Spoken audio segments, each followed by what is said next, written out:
springtime, Enofa Quarry resumes most of its work after the lull of the winter months. As they grow busy again, more and more trucks are needed to carry stone and supplies to and from the quarry. At this time of year, the engines on Thomas's branch line sometimes have to collect extra trucks from the junction. One afternoon, Percy was waiting at the junction for James to arrive with a slow goods train. 5 minutes passed, then 10, then 15.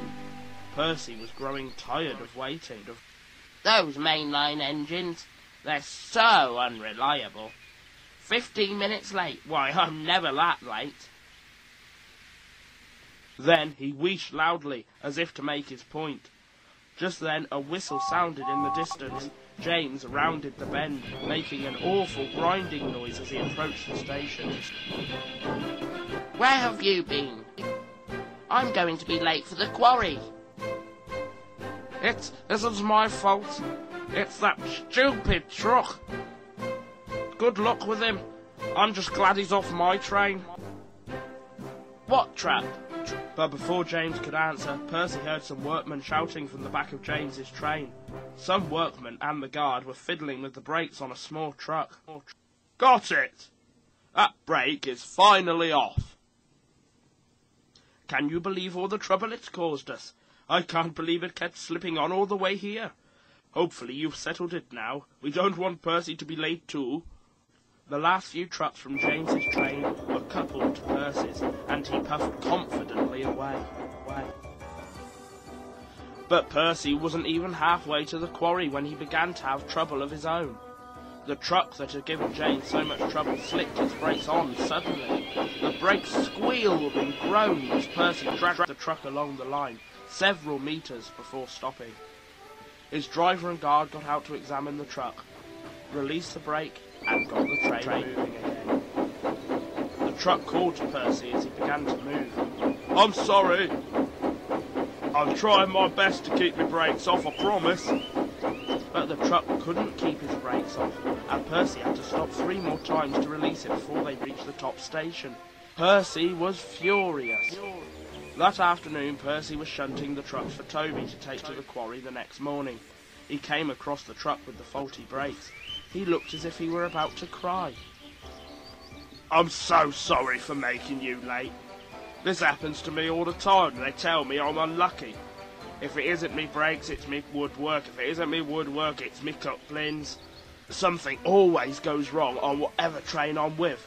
I'm a really useless truck. Percy felt sorry for the truck and couldn't be cross anymore. It's all right. It wasn't your fault, really. It could have happened to any truck. But it doesn't happen to any other truck. It's always happening to me. Wait and see. I'm a jinx. Early the next morning, Toby and Henrietta collected their trucks to take up to the quarry. As Toby was coupled to the train, he began to feel a pain in his boiler. Probably nothing. I'll have driver clean out my tubes when we get back from the quarry. But he wouldn't get the chance. As Toby made his way to the quarry, the pain got worse and worse. Oh! Driver, stop! I got such a wheeze! Steam billowed all around Toby. You burst your safety valve, old boy. We'll have to call for help. While the fireman went to warn the station master, the guard telephoned for another engine, and the driver damped down Toby's fire. Percy was shunting at the top station when the yard master come running. Toby's burst his safety valve. Please take him and his train up to the quarry. An engineer will be waiting for you there. That truck was part of Toby's train. Maybe he was right about being unlucky.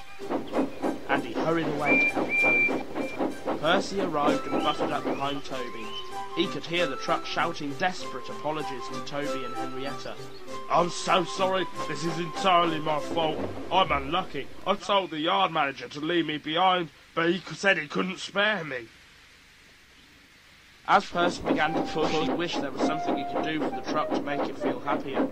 He pondered it all the way to the quarry and back, but brilliance never struck him. A few days later, the truck was back in the yard, full of stone from the quarry. Percy arranged them at the front of his train to the harbour. Please be careful around me. I've burst that tram engine safety valve, and yesterday that poor diesel at the quarry came off the rails when she tried to shunt me. I'm downright dangerous now." Percy tried to reassure him. "That's just coincidence. Toby's an old engine. He was probably due for maintenance anyway, and Mavis has her fair share of spills. You have nothing to worry about." And with that, Percy ran to the back of his train and got ready to shunt it towards the station. As Percy was pushing his train out of the yard, the signalman found he couldn't pull his lever, and the point to the main line was set to another siding. Quickly he ran from his box and shouted to Percy's crew, but they couldn't hear him over Percy's loud starting. "Hey, Percy, wait!" As Percy's trucks rumbled over the points, his driver and fireman saw the signalman. The driver screwed the brakes on, but it was too late. With a crash, the unlucky truck collided with the buffers. He was squeezed hard between them for a moment. Then the buffers gave way and the truck bounced off the rails, falling onto his side in a grassy field. "Ouch! That really hurt."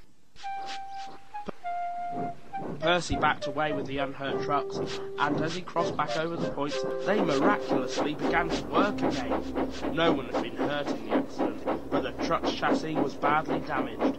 As Percy puffed away with his train, he heard the truck cry out, "I told you so. I suppose this is the end for me. I'm sure to be scrapped." By the next day, the truck and his load were cleared away, but Percy couldn't help wondering what would become of the unlucky truck. He found out soon enough. A few weeks later, he passed the field near the yard where he'd had his accident with the unlucky truck. There, beside the line, was the truck himself. His chassis and wheels had been removed, and Percy was surprised to see he was filled with soil, fertiliser, and blooming flowers. The truck beamed as he saw Percy approach. He stopped at a signal beside the field. "Hello, Percy. What do you think of my new look?" "You're a flower pot. I mean, you look lovely, really." "Thank you. I'm much happier now. I don't have to worry about hurting anyone anymore. The farmer who owns this place said what he planted inside of me, and my new paintwork should take care of all that." Inside the truck, just above his face, a plot of shamrocks had been planted. Painted on his woodwork was another shamrock, with the words "Done Truckin'" painted inside. "I used to be a jinx, and now I'm a lucky charm." Now, whenever Percy passes the formerly unlucky truck, he whistles cheerfully to it. The truck did become a good luck charm, and the engines, their crews, and the passengers always found they had good luck at the station. The truck is as happy as can be, and is very glad to be useful at last.